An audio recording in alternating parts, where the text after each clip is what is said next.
What's up? So we finally got the last few episodes of American Horror Story Delicate these past couple of weeks, and I have thoughts. I did go ahead and watch the finale and all that too, so another video for the last two episodes will be up on my channel soon, I think next week. But for now, let's talk about these next two episodes, which is episode 6 and 7. Which, to be honest, I completely forgot up until the point that I started seeing like videos coming up on my YouTube recommended, and I was just like, oh, you know, that season's still a thing. Some may or may not know, for those of you who have watched, know my thoughts and feelings about this season so far, and I'll definitely get more into that with these next two videos coming up. But yeah, welcome back to my channel. I'm Hayes, and let's get right into this video. Let's go ahead and get into episode 6. This episode starts off in White Plains, New York, 1988, with the same exact nursery rhyme that's been plaguing this entire season. I started off this episode tired. Yo, if I hear this song one more time, I'm personally gonna punt the little cum demon myself. This time though, there's a little bit more of a purpose, I guess. The wife is coddling and, trying to soothe the baby to sleep, and the husband's sitting there and he's just like, well, the baby falls in the cradle and everything. Isn't that kind of like fucked up? And yeah, it is. Wrong messenger though, because while she's doing all the work, the husband is clearly there, not doing shit. And then she starts complaining about leg pain, like this like cramping that's been like in her leg for like a while. And he completely writes that off. So later that night, while they're laying in bed, she's moaning and groaning and crying, doubled over in pain, clutching, like she's over here like coughing, like she's struggling to breathe, like it's real bad. And the man is just like, hey, shut up. Until she dies, and now he's worried. And turns out she experienced a pulmonary embolism. Basically, the point of this whole entire scene was to show, once again, through Ryan's perspective, that men are fucking useless. And the fact that that baby is Anna, so that is her father. And then Nicolette, what I used to call her, Miss Boston CEO, comes in with her bob looking extra Robert today. Offers to come in and soothe Anna, who's, obviously crying, and she once again sings the exact same nursery rhyme. I'm about to become a main advocate for vasectomies and tying tubes at this point. Yo, like I can't do this shit no more. I'm sure there is another nursery rhyme that has to deal with babies. Find it.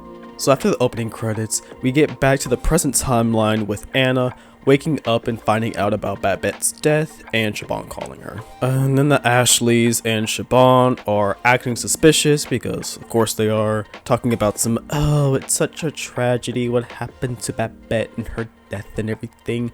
What a mystery, right? And my thing with this season is that knowing the finale, knowing how this ends, is it really a plot twist if you're beating people over the head with how obvious the plot twist is? Anyways, they tell her that she's back on the #1 spot for the Oscars nomination, going past Babette. And they also tell her here that they got a spot for a speech from her at Babette's funeral. Only other thing I really want to mention about this scene is just how uncanny valley it is to have the Ashleys behind, so kind of animated, just to have Kim staring into your soul like a demon. So on a car ride to the funeral, Siobhan basically tells Anna that she was nominated for a SAG award, I think that's what they said. And that's basically the only point of this scene, other than I guess just more of Siobhan being suspicious about Babette's death. I get it, Ryan. We're supposed to be suspicious of her. We see it, okay. It's already getting hot, the jacket's coming off. It puts the lotion on its skin or else it gets the hose again. Right, so at the funeral, Anna basically gives a cute little speech that Kim wrote her, saying that, oh, it's such a tragedy what happened to Babette, and she's gonna nominate or dedicate her Oscar nomination or whatever to Babette or whatever. Later that night, Anna comes home, once again sees the security cameras that are constantly watching her, And then she gets distracted by a cat who essentially leads her out into the backyard, where she finds another one of those dolls laying there like a Family Guy character got knocked out. She goes back down into the basement, where she essentially nursed and was feasting on that dead, decaying rodent from the previous episodes. She basically has a whole collection of those dolls sitting in a crib. The husband meets his deadbeat daddy at this bar, and the father somehow manages to sexualize a young dead girl. Anyways, they talk about the husband's mother, his father's wife. I don't even know if they're still married or if they're just living together. I don't know, whatever. The mother basically talking about how, bringing up the accusations against the father, and the father's just like, oh, you believe her, she's crazy, she's insane, she'd make a great fiction writer. More gaslighting, I guess. And basically this scene really is to just emphasize just how much of a shitbag his father is. Next scene, Anna is awoken to Boston CEO waking her up and essentially telling her that she found one of those little dolls on her front doorstep. Right. She then proceeds to ask Anna if she thinks that anyone is like trying to mess with her or trying to give her some type of message. And I'm a little confused on why Nicolette really is giving this line here, because based on the finale, and I won't get into that here, I'll get into that next video, but just based on the finale, it doesn't really make sense for Nicolette's character to really ask her this, like at all, really, actually, but whatever. So Anna basically goes into the basement and gathers all the dolls, and she decides to go into her maps app and drop a pin on all the locations that these dolls were found at, and guess what they form? A pentagram, because of course they do. Ryan be getting on my damn nerves with this shit. I can't take you seriously, man. No, like seriously, Ryan has like a combination of like two storylines that he just reuses over and over. Ryan loves himself a pregnant woman and is like kind of S to Rosemary's Baby. Actually, now that I think about it, why is this whole season like he saw how people really liked within Red Tide. They really liked the Gaslight episode. That like they were like really going up for that, so I think he thought just take that and flesh out into an entire season. So anyways, Boston CEO takes Anna to the pool in the backyard, and Anna goes in, enjoys a nice little dip until a clawed hand proceeds to pierce through her stomach. Oh my. And then she starts hearing someone whispering her name, laughing, and goats bleeding, because of course we do, because demonic, ooky spooky. She runs to her husband, where they have another low chemistry scene together. I don't really, their chemistry together as a couple just really doesn't do much, to be honest. Like there really isn't that much chemistry between them. I know that's like kind of the point in some scenes, but then you have scenes like this where it's like kind of meant to be taken more seriously, their relationship. I don't know, man. Anyways, at the end of the scene, Anna looks back down at her stomach, where she still sees the puncture marks from earlier. We didn't get this scene that really don't mean much, where Anna is essentially looking at the security footage like from like the house, and she's like asking the security guard, I really don't remember his name because his character really isn't important, even though he's classified as like a main character. No, he's not. He has a total of 2 lines, basically asking him why there's no security cameras in the basement, and why Talia, the girl, the British girl whose house that she's staying at right now, why she specifically requested not to have any cameras in the basement. By the way, this really doesn't come up, like it comes up again, but like I'm still not really understanding why they really made it a point to really talk just how much there wasn't like no cameras in the basement. And like I really want to say that like maybe I'm missing something. I don't know, maybe through like my half closed eyes watching this boring ass season, maybe I missed something. So like let me know down in the comments like if you can figure that out. Like there's just so many things in this season that they just do nothing with.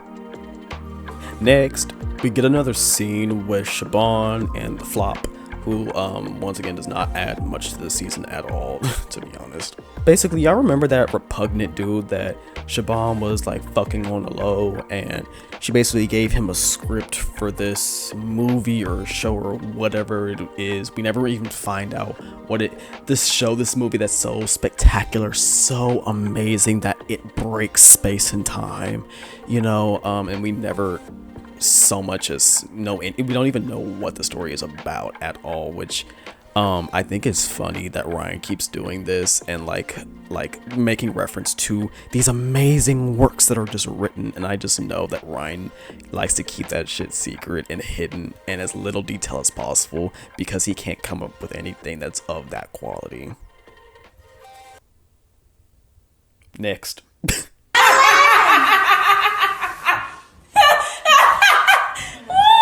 Anyway, dude burned the script and then tell Siobhan that he's gonna go to the press about all of this and basically tell them everything, which is funny when he comes up dead the next day. So next scene, we're at this another art gallery event with Sonia, the husband, Talia, and her wife, who has said a total of two words this entire season. So at the gallery, Anna confronts Miss Girl about the whole security camera situation. This is where the claws come out a bit. The girl's getting real bitchy. Anna's accusing her of lying, covering things up, and all this other shit. Biracial, calling her boring and saying that like she don't hate her, but like she really got a big ass head for someone so mediocre.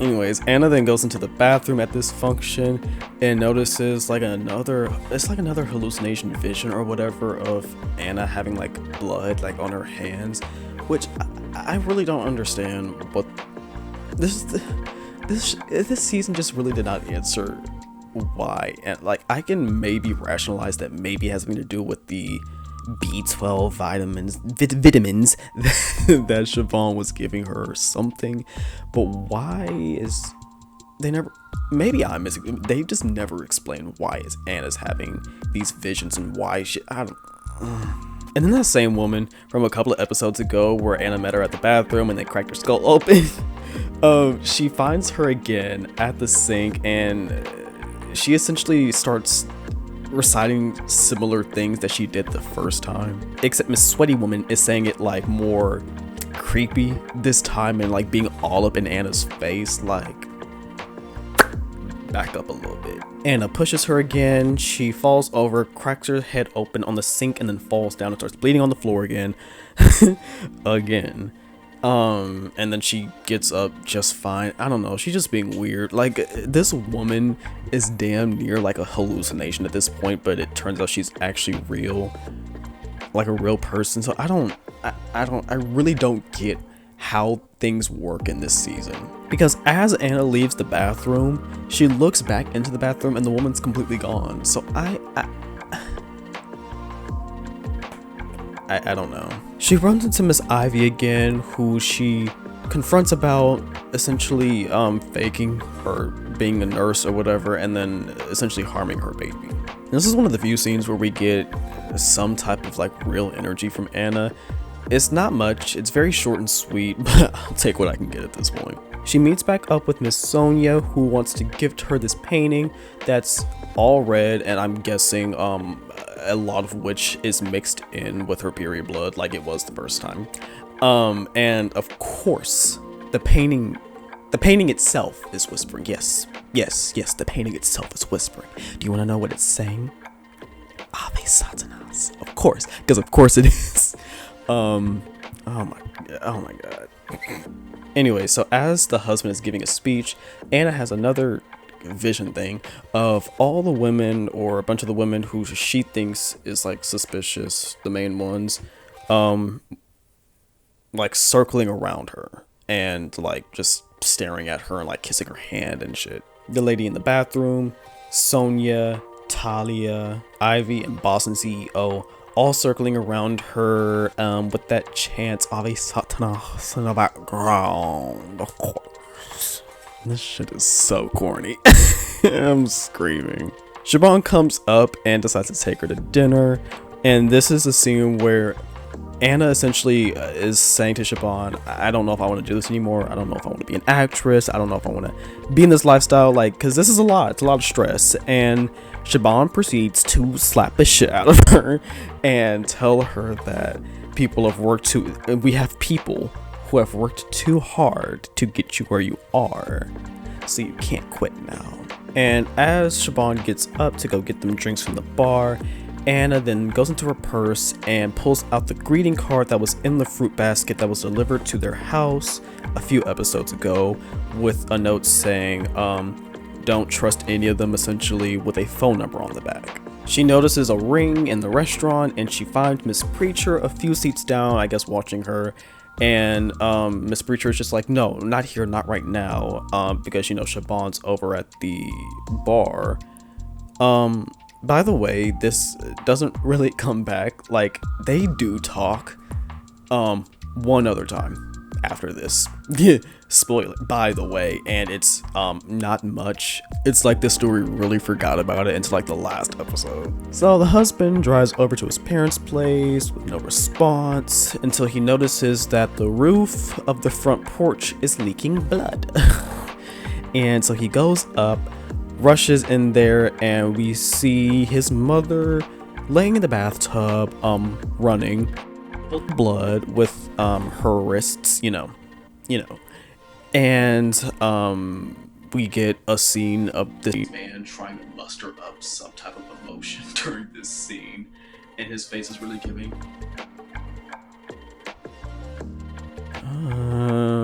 Do you want to try that take one more time? Just one more time.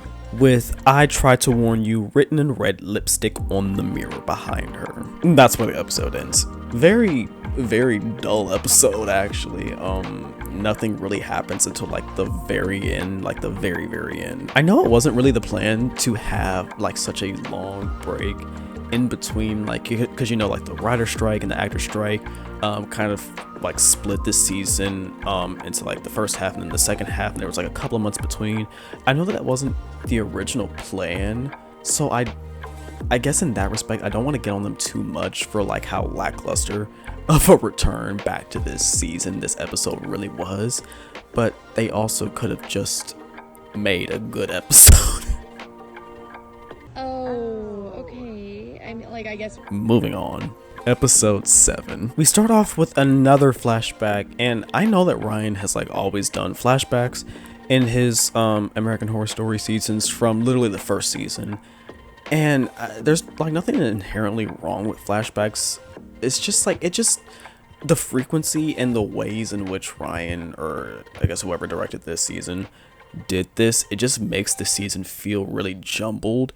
And then on top of that, some of the flashbacks be more interesting than the actual modern day story that you're trying to tell. We get a flashback to Western Europe, 42 AD, which, if I'm not mistaken, I think is the earliest time in the timeline of American Horror Story that we've ever seen across the entire series so far. I think this is the earliest time spot, so interesting.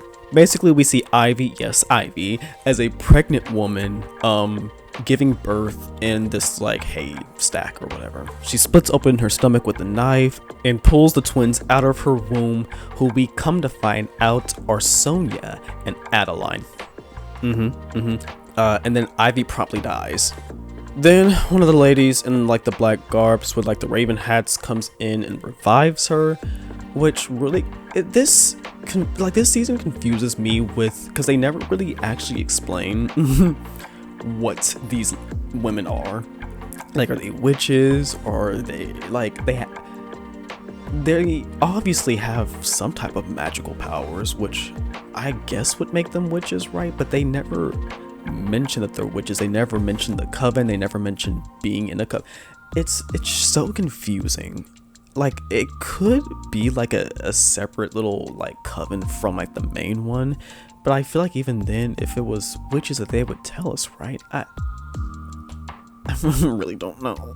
Anyways, they resurrect Ivy, who was just shown cradling the naked, bloody babies covered in blood and viscera. And then 2 seconds later, they're somehow all squeaky clean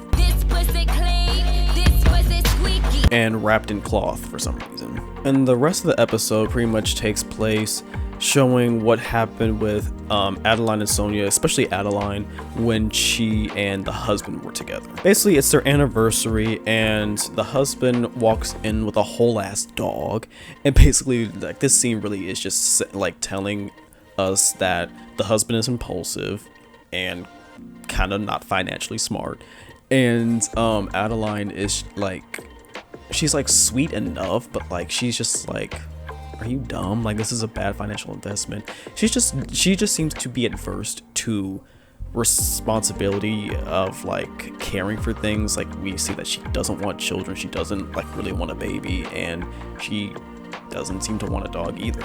She owns this cute little beige vegan restaurant.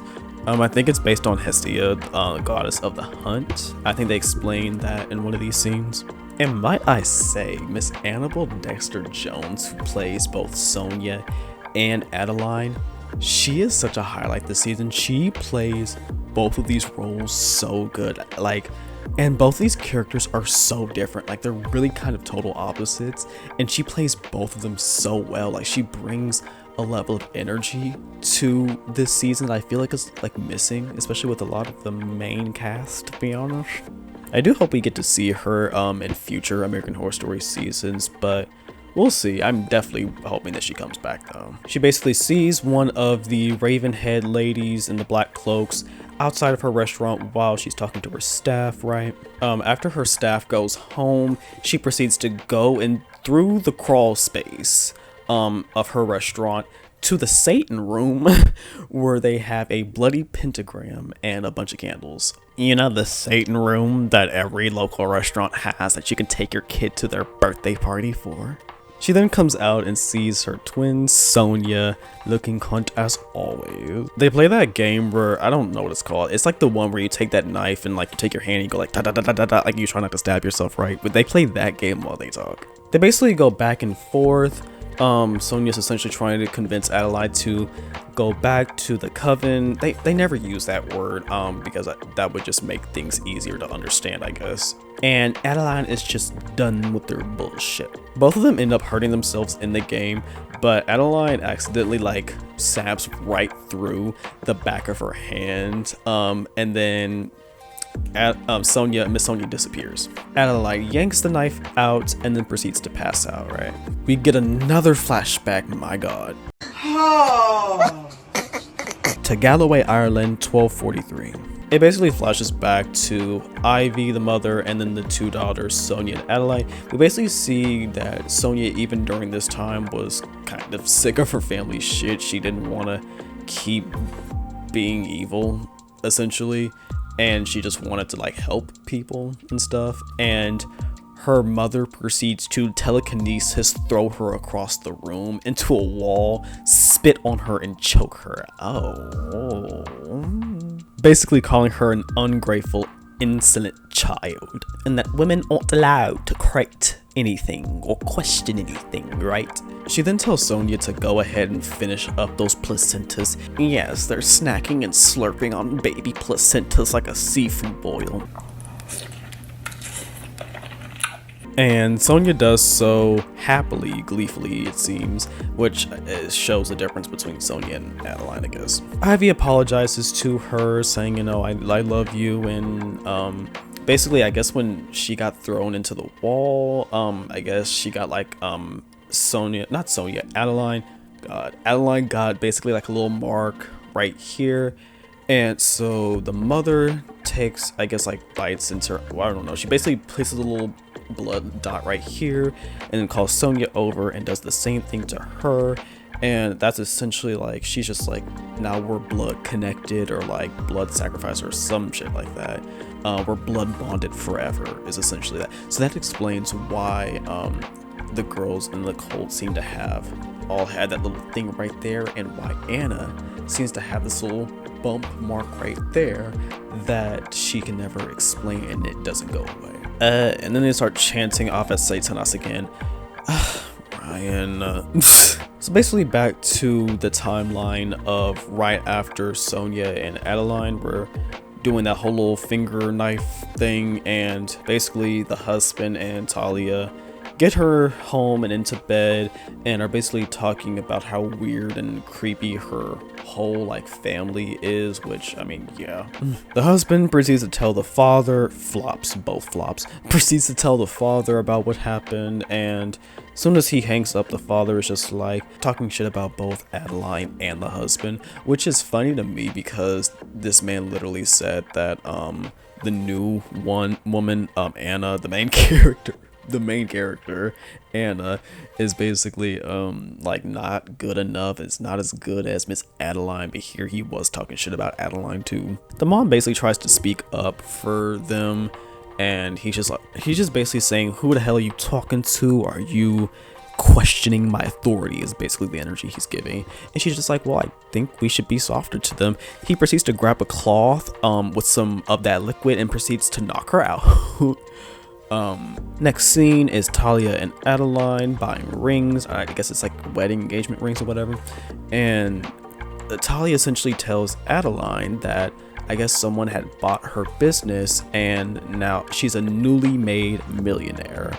And she's wanting to invest in this art gallery for Adeline's husband, and basically do that whole partnership, right? Next scene is Adeline at work, chefing it up and things, and basically this random table calls and wants to talk to her specifically. She goes over and come to find out it's Miss Boss and CEO. Adeline then proceeds to tell her to get the fuck out. And for her whole posse to leave her the fuck alone. And Boss is essentially trying to get her to come back and saying that, you'll regret saying these things and yada yada yada yada yada. Boss then tells her that her dessert is dry and that dairy goes a long way. In your own restaurant? You're gonna let somebody talk to you like that? Ow. Not gonna lie, she kind of ate with that. She kind of ate Miss Adeline up. She did. Miss Adeline was looking stuck. More scenes of the women in the coven cult thing, whatever, are like, following her, like watching her, and she finds out that she's pregnant, which she doesn't seem too fond of. Next scene is Adeline, the husband, Talia, and her non-talking ass girlfriend all sitting at that dinner. This is where Talia proposes the idea of the art gallery to the husband, and this is where they also take that picture that all of that Anna's been seeing in that kitchen drawer and all that stuff with Ivy in the background. The husband goes home and finds her positive pregnancy test in the trash, not very discreet place to put it. He tries to call her, but she's too busy in the restaurant basement performing rituals. The husband then goes over to his parents' house where we hear chanting, and what does it say? Ave Satanas, right. Yeah, right. Anyways, he finds out that the mother was, of course, right. She's like hooked up to this little board thing, and she's like knocked out and getting her like blood drawn by the raven mask cloaked figures or whatever.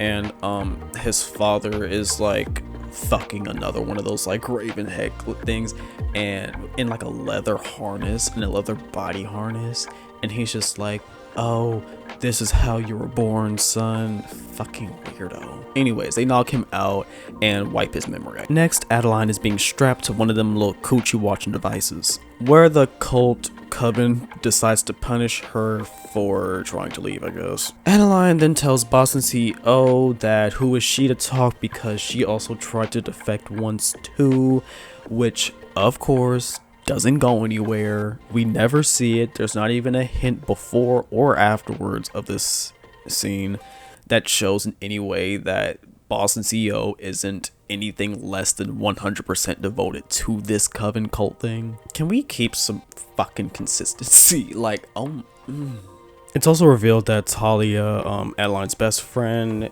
I guess just recently got involved with the cult, and she was over here producing creatures for them with her womb, and she's essentially gonna find the husband a new wife, who of course is Anna, so that way that they can make the perfect creature how they would know that Anna is the perfect candidate for that. Fuck if I know. Then they split open Adeline's stomach, essentially kind of like what Ivy did to herself when she was cutting the babies out of the womb, right? And Ivy proceeds to rub all the fetus juice and like Slurpee puree from Adeline and just rubs it all over her skin for like youth or something. They then proceed to pour lighter fluid all over her and then light her ass on fire, right? All the while Ave Satanas chants in the background, because of course it does. Because anytime Ryan Murphy needs something scary, ooky spooky to happen, Satan. It's, how do you make Satan boring? How did you manage to do that, Brian? Anyways, that's how the episode ends.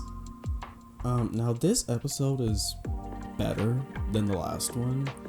Not by much though. We really see some like big main problems with American Horror, like modern American Horror Story seasons with these last 2 episodes. Weird pacing, story issues, timelines, like the things just being all over the place. It's a little disorienting. Being honest, the biggest highlights of this episode were Sonia and Adeline, and some of the story involving like the mother and how they grew up and all that, showing the timeline in 1243.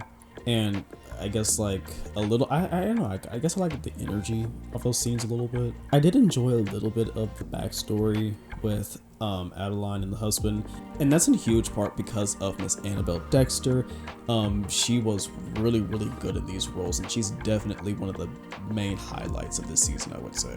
And I guess I do find the idea of this cult coven thing essentially being like thousands of years old and spanning and like essentially being in the background running some of these major things, that's like an interesting idea. I don't like the execution.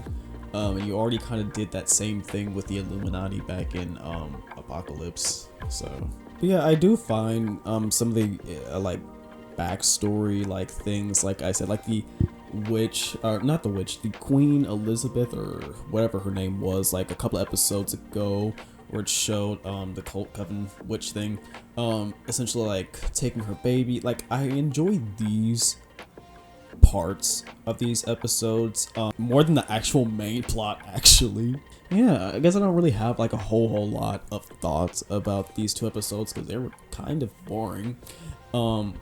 I mean, the rest of the season is also boring, but especially episode 6. Oh my god. I enjoy episode 7 enough. It's like one of the better episodes of this season, but I mean, it's still not much, and it's really highlighted by some of the flashbacks and of course the acting when it comes to the characters of this episode, but not a whole lot plot-wise did I enjoy either of these 2 episodes. But yeah, this season is really kind of boring, and I thought New York City was boring. I do have more thoughts about this, but it's mainly about like the last 2 episodes of the finale, and we can get into that in the next video next week.